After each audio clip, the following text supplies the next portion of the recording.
आज मला निघायचं होतं तेजसच्या लग्नाला, म्हणजे थेट चिपळूणला. बॅगा सगळ्या रात्रीच पॅक करून ठेवल्या होत्या. मला निघायचं होतं सकाळी 5 वाजता आणि ऑफिसच्या गेटवर 6 वाजता पोहोचायचं होतं. पण मी अजून घरातच इकडून तिकडे फिरत होतो. खाली आलो तर बघतो तर काय माझी गाडी राम भरोसे आतमध्ये कोंबून ठेवलेली होती. गाडी बाहेर काढायला 15 मिनिटं गेली आणि हे 15 मिनिटं मी मनात मित्रांचा विचार करू लागलो की सगळेजण मला आता आशीर्वादच देत असतील.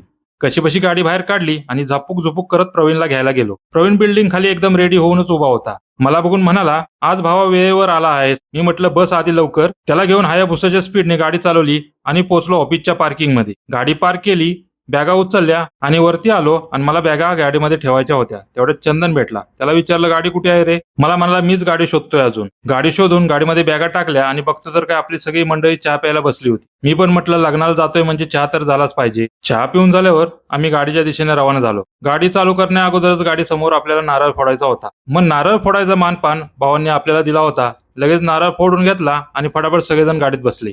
गाडीत बसलो नाही तोपर्यंत चंदन सुरू झाला अंकितच्या नावाने. हा माणूस आयुष्यात वेळेवर येणार नाही. प्रत्येक ग्रुपमध्ये असा एक ना नमुना असतोच. आमच्यात अंकित आहे. गजब बेइज्जती है. तुमच्यात कोण असेल ते कमेंट करून मला लगेच सांगा.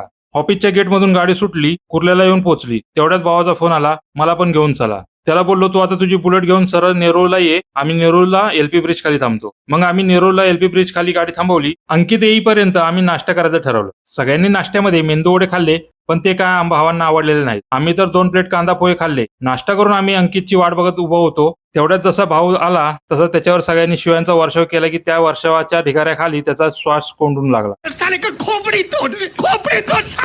आणि परत सगळेजण फटाफट एकदम गाडीत बसलो आणि फायनली प्रवास आमचा सुरू झाला. रस्त्यावर एकही गाडी नव्हती. मला वाटलं आम्ही फास्ट अँड फ्युरियसचा मराठीचा भाग शूट करत चाललो आहोत. 5 ते 6 तासाचा धुमशान प्रवास करून आम्ही पोहोचलो तेजसच्या गावाला. सगळेजण एक एक करून गाडीतून खाली उतरले. गाडीच्या टिक्कीतून आपापल्या सर्वांनी बॅगा काढल्या आणि तेजसच्या घरी जाऊन थंडगार पाणी प्यायलो. सर्वांनी हातपाय तोंड धुवून फ्रेश झाले आणि दुपारी सगळ्यांनी अशी वामकुशी घेतली जणू लग्नाला नाही तर ट्रेक करून आले होते.